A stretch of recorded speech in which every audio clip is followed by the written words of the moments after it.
seul.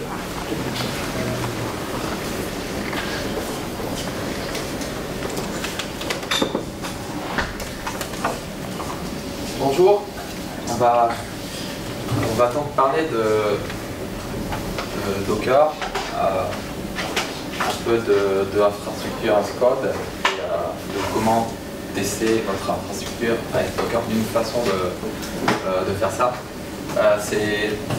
C'est la première fois que je fais cette présentation. Je m'attends à avoir quelques feedbacks. En fait, j'y pense depuis quelques mois. Et donc c'est une façon de tester l'infrastructure que je n'ai pour l'instant pas encore vu. Il y a un petit proto d'un framework de test que je vais vous montrer tout à l'heure. Et après, j'espère qu'on aura un peu de temps pour questions-réponses, pour avoir vos feedbacks. Mais si vous avez des questions au milieu de la présentation, n'hésitez pas à m'interrompre. Donc, je vais commencer par introduire Docker pour ceux qui ne savent pas exactement qu'est-ce qui se fait, etc., pour mettre un peu les concepts au clair, les concepts importants pour cette présentation au moins. On n'a pas vraiment le temps de voir Docker en 5 minutes, mais ça va de faire au mieux. Après, on parlera de code et infrastructure, en fait. L'infrastructure as code, qu'est-ce que c'est, comment on l'utilise avec Docker. Et après, on verra qu'est-ce que ça veut dire faire du test-driven infrastructure. Et avant d'introduire le framework qui s'appelle CAPI, c'est le framework de test que j'ai développé pour tester des conteneurs Docker, on va parler du big Docker parce que c'est important pour introduire ce framework de test.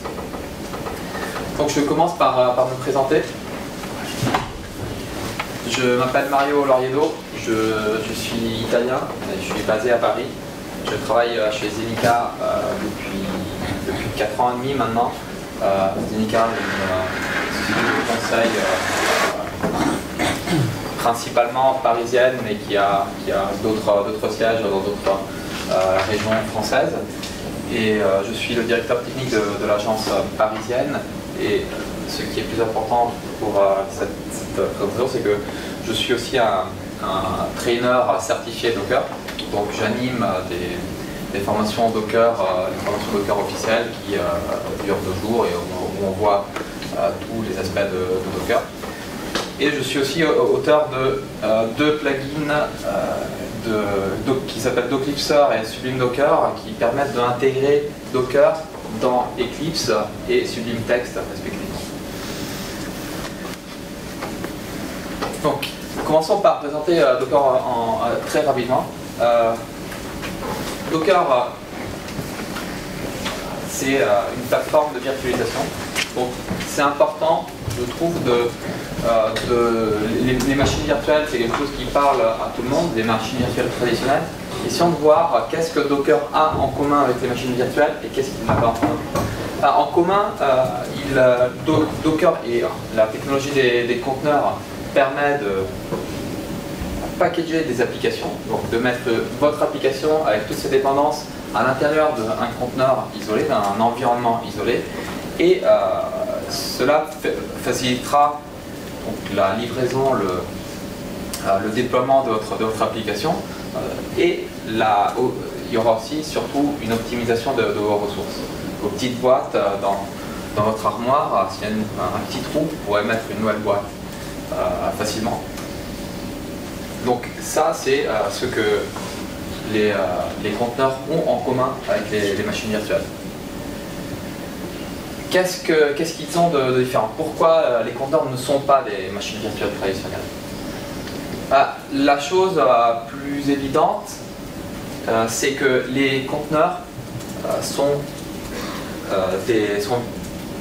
on parle de virtualisation au niveau du système d'exploitation. Donc il n'y a pas de système d'exploitation à l'intérieur d'un conteneur, alors que dans une VM, il y a toute une surcouche, il y a un autre système d'exploitation qui tourne. Les conteneurs, non, eux, ils exploitent le système d'exploitation au niveau du host. Donc ça, c'est la plus grande différence qui porte à une optimisation extrême, c'est-à-dire qu'on n'a pas le surcoût inutile d'avoir un autre système d'exploitation. On peut réutiliser le même kernel du host. Par contre, nos applications sont complètement isolées du point de vue du networking, des process. Ils ne verront rien, ils penseront, les applications qui tournent dans un conteneur auront l'impression de tourner dans une machine complètement à eux, et ils ne verront pas les autres applications. Donc, une conséquence, c'est cette optimisation extrême, donc on utilise mieux les ressources. Par contre, ce qu'on a, c'est que l'isolation est moins profonde, parce qu'on ne l'isole pas au niveau du kernel. Donc, si votre application, si vous êtes en train de développer ou vous voulez installer un driver du kernel dans un conteneur, en fait, vous ne pouvez pas, parce qu'il ne va pas être isolé, il va être installé au niveau du système d'exploitation. Donc, il y a ces deux aspects. Et l'autre caractéristique des conteneurs, c'est pas quelque chose qui est vraiment lié au conteneur, c'est Docker qui a introduit ce lien entre les technologies de lightweight container et la technologie de copy on write. Copy on write, en fait, vous en aurez entendu parler, c'est cette disons, structure en différentes couches du file system de vos conteneurs. En associant ces deux choses, vous aurez une utilisation beaucoup plus efficace de l'espace disque, parce que certaines couches pourront être partagées par différents conteneurs, et une création instantanée des conteneurs. Le vrai atout de Docker, c'est quand vous faites Docker Run, normalement, vous avez une nouvelle instance en moins d'une seconde, ce qui, normalement, quand vous devez créer une nouvelle instance d'une machine virtuelle traditionnelle, vous attendez que tout le contenu du file system de la machine virtuelle soit copié, et si la machine est grande à 1 giga, vous devrez attendre pas mal de temps pour créer une nouvelle instance. Donc en fait, ça c'est les différences. Maintenant qu'on a parlé machine virtuelle, conteneur, essayons de voir en pratique comment on utilise Docker. Pour utiliser Docker, la commande la plus simple, c'est utiliser la commande Docker Run. Donc je vais faire ça.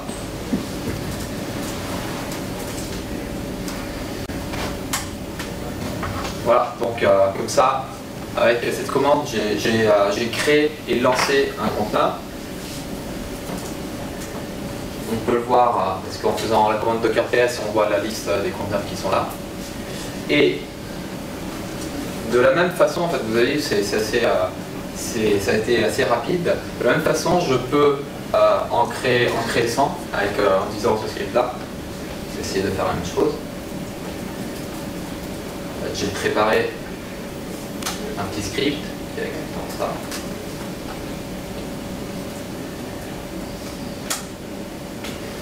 Donc vous voyez, ce script est en train de créer 5 conteneurs, 100 conteneurs. Dans les conteneurs, dans chaque conteneur, il y aura un serveur Apache qui tournera. Donc le surcoût de la virtualisation ici est vraiment minimal. La seule chose, j'arrive à démarrer si rapidement les conteneurs et en avoir 100 sur ma machine, parce que vraiment il n'y a pas un surcoût d'un système d'exploitation en plus, etc. Donc c'est ça qui rend, c'est ça qui donne la magie de Docker. J'ai une question. Vous avez combien de démons Apache qui tournent? Bah, là, ils sont en train d'être créés, mais en fait, je suis en train d'en créer 100. Là, ils sont. Mais au niveau Unix, donc au niveau Linux, au niveau kernel, on a 100 démons Apache qui tournent, ou on n'a que 8 de base qui tournent puis qui sont drivés par Docker? Non, il y a 100. Si vous voulez taper SAX grep Apache, on va voir qu'ils sont là. Ah, on peut tenter ça.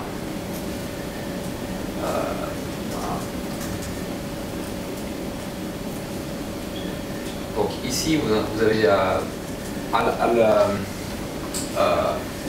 alors, c'est une bonne question, mais c'est en fait, je vais introduire un autre concept. C'est que ce qui est assez important, c'est parce que vous avez parlé de Linux, de Unix, etc. En fait, Docker aujourd'hui tourne seulement sur Linux. Et donc, comment je fais moi maintenant à le faire tourner sur ma machine, sur mon Mac, parce que j'ai un Mac. Bah, pour faire ça, en fait, j'utilise une VM traditionnelle. J'utilise une VM traditionnelle avec Linux. Donc en fait, le PS que je viens de faire, j'ai fait un PS sur mon Mac, donc ça va marcher. Donc ce qu'il faut faire, c'est qu'il faut aller au bout de Docker, si j'essaie de faire une chose.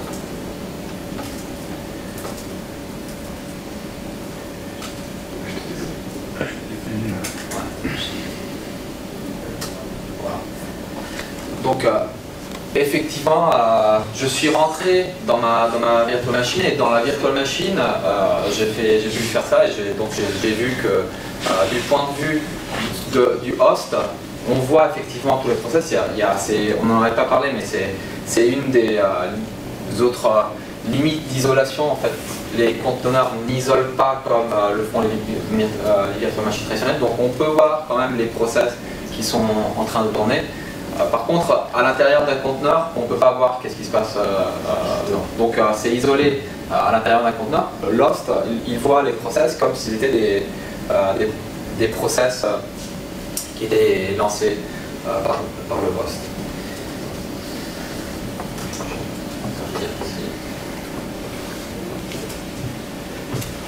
Donc on a vu ça. Mais qu'est-ce qui s'est passé exactement? Et c'est aussi la raison pour laquelle c'est très rapide, c'est que on a utilisé une image. L'image, c'est le dernier paramètre qu'on passe à la commande Docker. Donc Docker run -d, c'est-à-dire en mode démon, donc en arrière-plan. Et HTTPD, c'est le nom de l'image que je vais utiliser. Donc cette image, en fait, c'est un ensemble est constituée par un ensemble de couches. En bas, il y a l'image de base qui est une Debian vide, sans rien installer. Après, on a installé les dépendances, les runtime dependencies de HTTPD, et après, on a installé HTTPD. Et quand je lance mon conteneur, en fait, mes 100 conteneurs, cette image qui est read-only est réutilisée par tous les conteneurs. Il n'y a pas une copie qui est faite. Étant donné que c'est read-only, tous les conteneurs vont réutiliser exactement cette image-là. Et c'est pour ça que c'est instantané, parce qu'il ne faut pas faire une copie de l'image quand on crée une nouvelle instance.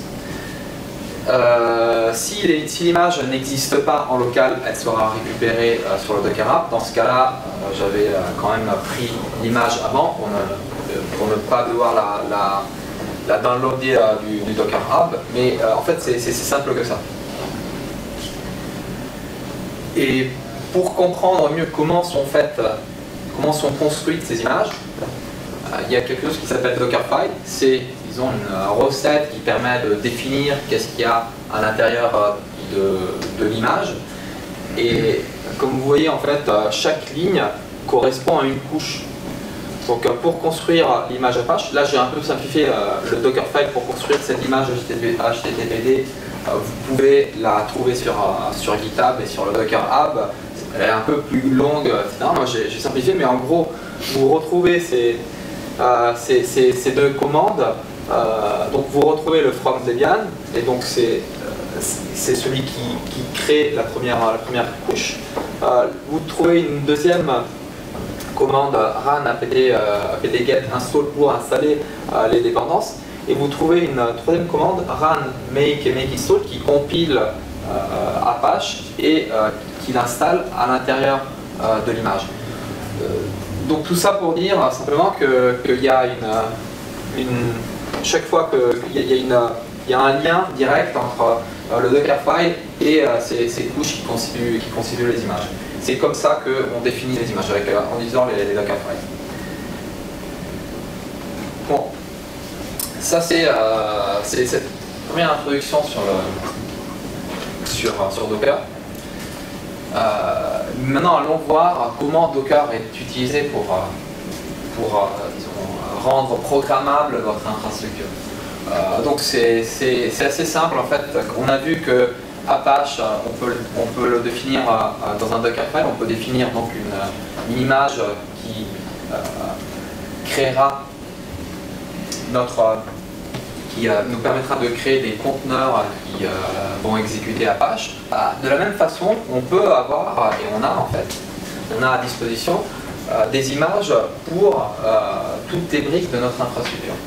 Donc j'ai mis des images de baleine et le logo de Docker pour rendre explicite le fait que en fait, chaque brique est définie par un Dockerfile, comme on a vu tout à l'heure. Donc, c'est vraiment du code qui définit notre infrastructure. Mais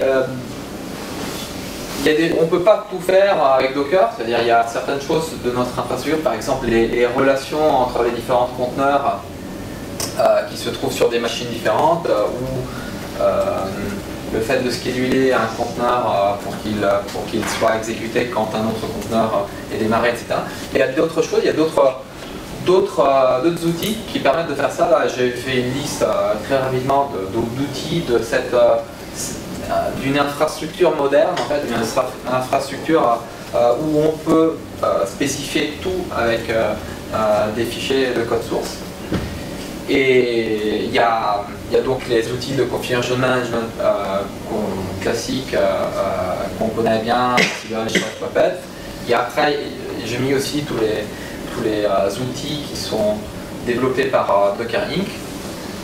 Et il y a les Docker Engine, les Container Engine. En fait, Docker c'est un Container Engine, mais c'est pas le seul, il y en a d'autres. Et les schedulers comme Kubernetes, Mesos, etc., etc. Tout ça, ça va pour dire qu'il y a plein d'outils, il n'y a pas que Docker, mais nous, on va effectivement se concentrer aujourd'hui sur Docker, donc sur ce qu'on a vu avant. Docker permet de définir avec un Dockerfile une application.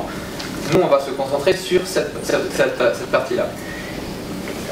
Ce qui nous donne comme avantage le fait d'utiliser du code pour spécifier notre infrastructure, c'est qu'on pourra appliquer les pratiques les bonnes pratiques d'ingénierie logicielle à notre infrastructure. Donc on pourra versionner notre code, donc on peut créer des versions différentes de notre infrastructure qui seront sauvegardées sur Git ou SVN. On pourra appliquer des design patterns comme on le fait pour le code. Avec Docker, déjà, on parle de patterns différents. Vous aurez peut-être entendu parler du pattern ambassadeur ou des containers qui servent seulement pour stocker des datas. Il y en a d'autres, il y a des patterns qui émergent. Et l'autre chose, c'est que ça nous permet de faire des déploiements fréquents avec seulement les composants qu'on veut changer, et surtout, ce qui nous intéresse aujourd'hui, ça nous permet aussi de faire des tests automatisés. Et donc toutes ces pratiques d'ingénierie logicielle, on peut les réappliquer à l'infrastructure. Donc, on met un focus sur les tests, et on va voir comment les différents types de tests pour le logiciel peuvent s'appliquer à l'infrastructure. Donc par exemple, les tests unitaires, on peut prendre une image Docker et on peut tester une image Docker. On peut considérer que une des couches qu'on a vues tout à l'heure, c'est l'unité minimale de notre infrastructure, et quand on fait des tests unitaires, on va tester cette unité minimale qui sont les couches des images Docker. Test d'intégration, on teste les composants, comment ils fonctionnent, s'ils continuent à bien fonctionner quand ils sont mis dans un contexte avec d'autres composants. Donc pensez à plusieurs conteneurs Docker. Donc test unitaire, on teste un conteneur isolé. Test d'intégration, on en teste plusieurs ensemble. on teste comment ils fonctionnent ensemble, comment ils interagissent. Les tests d'acceptance, c'est par contre, on définit des scénarios de notre infrastructure, par exemple la mise à jour d'une base de données, et on déroule le scénario en utilisant donc le code qui nous permet de définir notre infrastructure. La question qu'on peut se poser, c'est la même question qu'on se pose pour le logiciel, encore aujourd'hui beaucoup. On se dit, bah, les tests, ça prend du temps quand même à les écrire. Est-ce que ça a vraiment un intérêt de faire des tests? En plus, pour l'infrastructure, on n'est pas habitué culturellement, on a un peu on hésite peut-être. Bah, là, j'essaie quand même de trouver au moins 2 arguments qui disent qui explicitent pourquoi c'est intéressant de faire des tests de notre infrastructure, des tests automatisés. La première chose, c'est que si on n'a pas de tests automatisés, plus le temps passe, plus ça sera coûteux d'introduire des modifications. C'est la même chose pour le logiciel, normalement. Si votre code, plus votre code devient grand, plus il y a de personnes qui travaillent dessus, plus si vous n'avez pas des tests automatisés, vous aurez peur de changer quelque chose parce que vous ne savez pas, vous devez faire manuellement plein de tests et vous n'aurez pas beaucoup de confiance. Avec les tests automatisés, vous aurez plus de confiance quand vous allez faire des changements. Et avec Docker, en fait, vous pouvez penser aux Dockerfiles. Les Dockerfiles peuvent être aussi très longs, peuvent avoir 200 lignes, 300 lignes, etc. Et si un jour, vous faites votre Dockerfile de 300 lignes, au bout de 3 mois, on vous demande de modifier quelque chose, si vous n'avez pas de test automatisé, est-ce que vous êtes confiant que vous n'allez pas casser quelque chose en faisant votre modification? Donc c'est quand même important, je pense, au moins pour ça déjà, d'avoir des tests. L'autre raison, en fait, c'est que plus tard on trouve des bugs,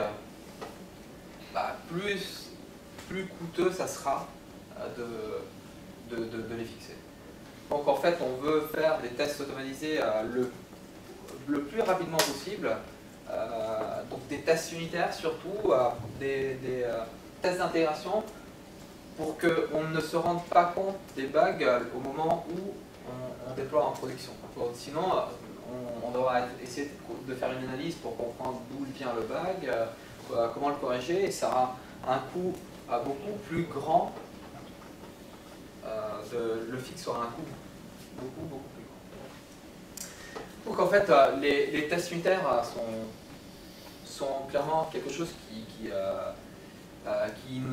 important. Donc avec Docker, comment on peut faire du test unitaire avec Docker?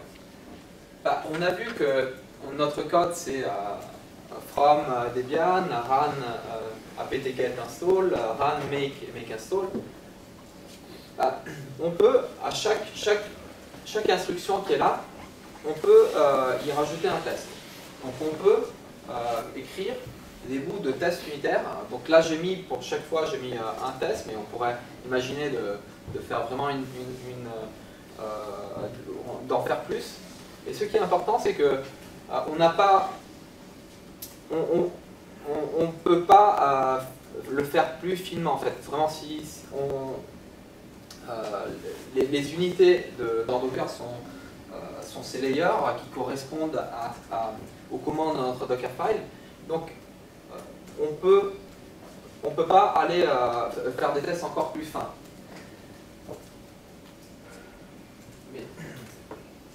Donc, l'autre aspect qui est important, c'est que les tests ne doivent pas modifier l'image. Donc, en gros, quand on fait un assert OS match Debian, il ne faut pas qu'on modifie le contenu de l'image, ou que aussi ici c'est la même chose, assert file existe. En fait, chaque fois qu'on écrit quelque chose dans un Dockerfile, on crée une nouvelle couche. Même s'il n'y a pas une modification dans le disque, on crée quand même une nouvelle couche dans notre image. donc c'est l'aspect le plus compliqué aujourd'hui, c'est ça. Comment faire pour injecter dans le build d'une image, comment injecter des tests. Et c'est ce qu'on verra tout à l'heure. Pour l'instant, avant de parler de ça, comment appliquer donc le TDD à des Dockerfiles. Le TDD, c'est un cycle où il y a 3 phases. Normalement, il y a la phase RED où on écrit un test et on vérifie que le test n'existe pas. Après, on passe à l'écriture du code qui permet de faire passer le test, donc c'est la phase green. Et après, on passe à la phase de refactor. On peut réappliquer exactement le même concept au Dockerfile.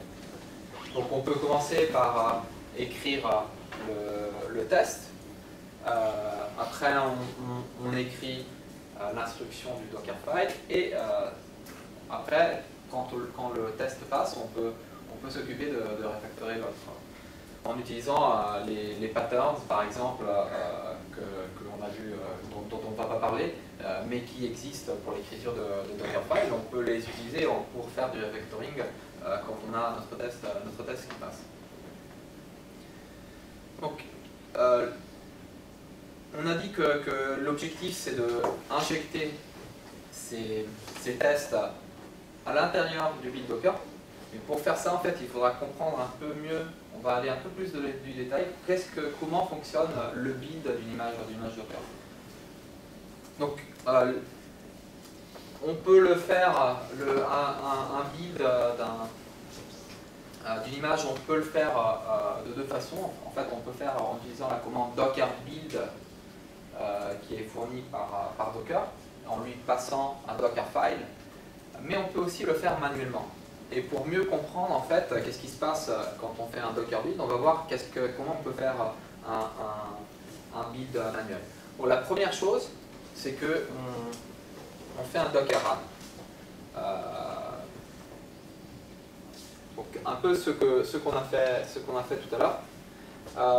Donc un Docker run HTTP par exemple, mais on veut pas dans ce cas-là lancer notre serveur, donc on va écrire après le nom de l'image HTTPD, on va écrire une commande qui va, un apt-get install par exemple, qui va installer un nouveau composant qu'on veut dans notre nouvelle image qu'on créera. Donc on peut faire ça, on fait docker run http apt-get install.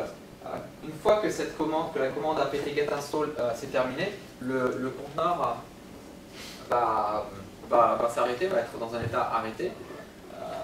Et à ce moment-là, on pourra faire un docker commit donc, qui transformera notre conteneur en fait en une nouvelle push qui sera cette fois-ci read-only. Donc en fait j'ai mis bien les cadenas sur toutes les couches qui sont read-only. Donc une fois qu'on aura créé ce nouveau layer, on pourra créer un nouveau conteneur en se basant non pas sur ces 3 couches-là, mais sur les 4 couches.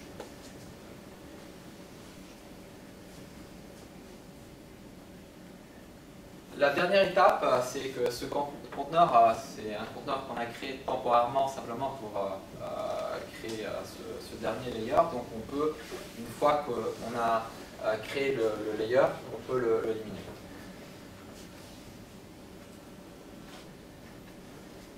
Donc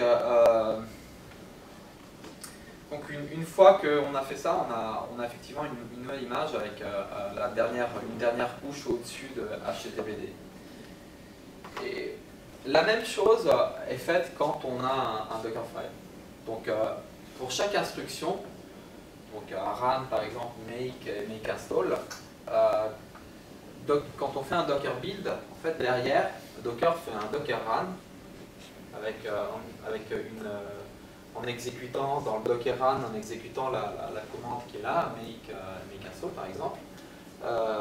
Après, il exécutera un Docker commit et il fera un Docker remove de ce conteneur temporaire. Maintenant, rentrons dans le vif du sujet. Ce qui nous intéresse à nous, c'est injecter des tests. Donc on veut par exemple tester qu'un fichier qu'on a peut-être créé ici dans cette étape-là, on veut tout de suite après, on veut tester effectivement que ce fichier existe. Donc on veut lancer une commande de ce type-là. Mais ce qu'on veut, c'est qu'on veut faire un Docker run et un Docker remove, mais on ne veut pas committer, on ne veut pas créer une nouvelle couche dans ce cas-là. Donc pour faire ça, en fait, il faut modifier, ce que j'ai fait, c'est que j'ai créé une nouvelle instruction pour la Dockerfile que j'ai appelée pas un run, mais qui fait exactement la même chose que fait un run dans un Dockerfile, mais qui s'appelle éphéméral. Éphéméral parce que ça n'aura pas de impact sur la construction de l'image, mais ça arrêtera le build quand même si cette instruction fail. Donc ça rentre en fait dans l'optique de créer un framework de test que j'ai appelé Capi, qui permet de tester des Dockerfiles. Je n'ai pas réinventé la roue en fait. Aujourd'hui, vous l'aurez peut-être entendu, mais Docker est en train de sortir plusieurs parties de son engine. Le engine Docker fait plusieurs choses. Il ne crée pas simplement des conteneurs, mais par exemple la partie de build, il fait aussi une partie de build pour la création de images. Donc ils sont en train de sortir la partie de création de build d'images, et ils ont fait un premier POC qui s'appelle Docker Run, en fait, qui a un petit client qui fait seulement le build, qui sait faire simplement la commande Docker build de Docker, mais qui donc c'est une partie build isolée.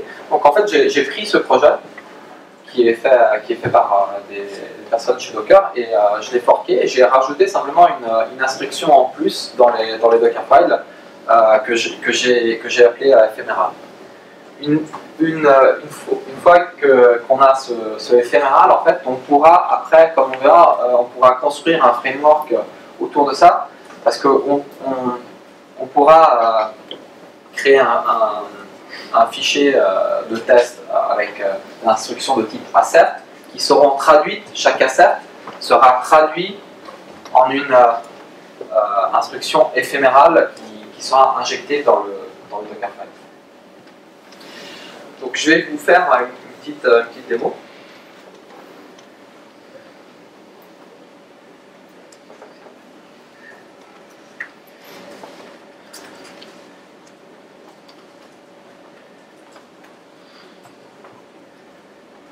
Alors, avant,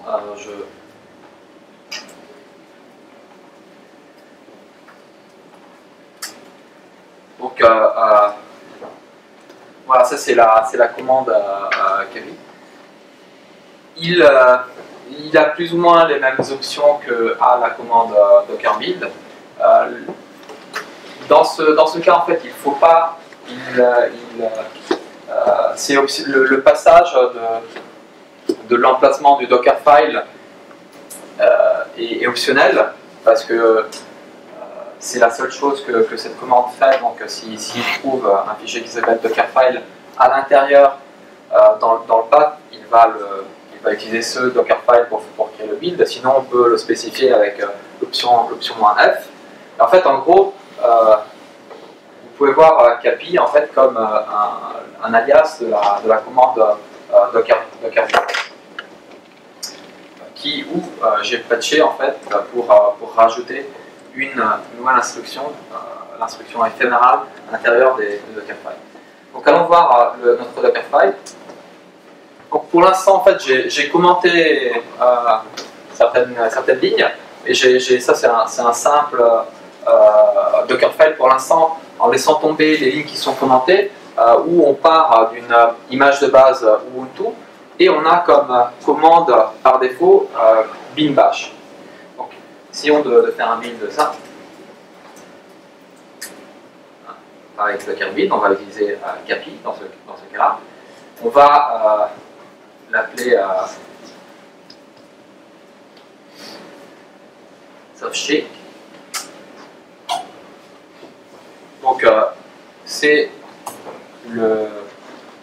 il a parsé le Dockerfile. Le step 1, il a vu que c'était, il a trouvé la première ligne Ubuntu. Le step 2, il a trouvé la deuxième ligne, en fait, intéressante à part les commentaires, et donc il a en fait créé 2 couches pour l'instant. Donc c'est un build comme le fait la commande Docker build normale. Maintenant, on va rajouter un test. Donc première chose qu'on va faire, c'est qu'on veut créer un utilisateur à l'intérieur de notre image. Donc on ferait la commande run, user add, etc. Mais comme on fait du TDD, on va écrire avant le test, on va voir si ça fait. Donc le test, j'exécute cette commande qui va voir dans etc pass WD si il y a une entry avec l'utilisateur Mario, et si cette entry n'existe pas, en fait c'est une commande simplement pour voir si l'utilisateur Mario existe ou pas sur la machine. Donc je réexécute ça. Donc éphéméral est exécuté et il sort avec un exit code de 2. Donc ok, c'est bien, ça fait les, notre test a fait les. Maintenant exécutons la commande run pour créer l'utilisateur avant et après on repassera avec le test. Ok, super. Le test est passé, l'image a été créée. Donc de la même façon, on veut après changer d'utilisateur, parce que pour l'instant l'utilisateur par défaut dans une image Docker c'est l'utilisateur root. Donc souvent on utilise la commande user pour dire à Docker de changer l'utilisateur par défaut du conteneur. Mais avant de faire ça, je vais écrire le test. Donc il va vérifier si la variable EUID, donc le user ID de l'utilisateur courant, est bien 1000 ou pas.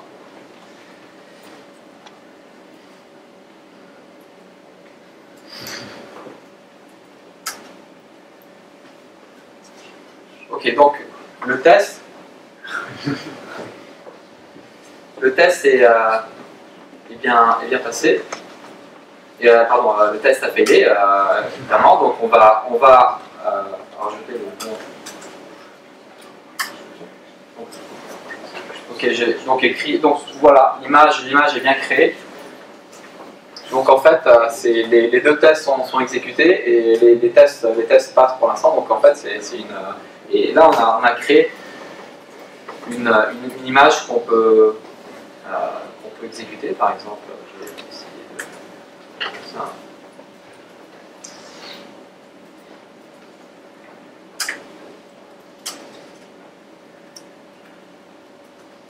Effectivement, je suis bien Mario, c'est bien l'image qu'on vient de créer.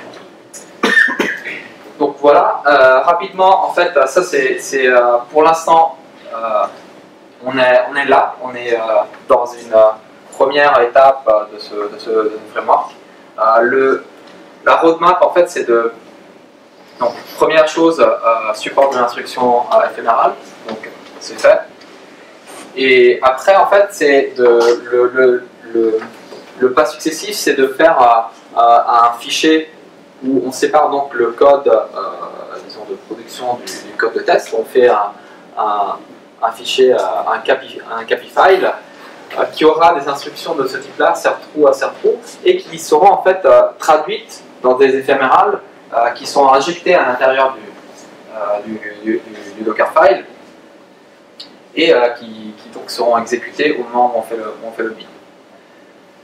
Après, le pas successif, c'est de rajouter des instructions after et before dans le copy file pour dire en fait à quel moment, à quel point du Dockerfile on veut exécuter les instructions éphémérales. Pour ça, il faudra rajouter le concept de label à l'intérieur de Dockerfile. Par exemple, je vais appeler cette ligne-là, cette instruction-là, je vais la labelliser avec run command. Donc je pourrais faire un before run command ici. Donc cet assert sera exécuté avant l'exécution de cette ligne. Et une autre chose importante pour chaque framework de test, c'est de écrire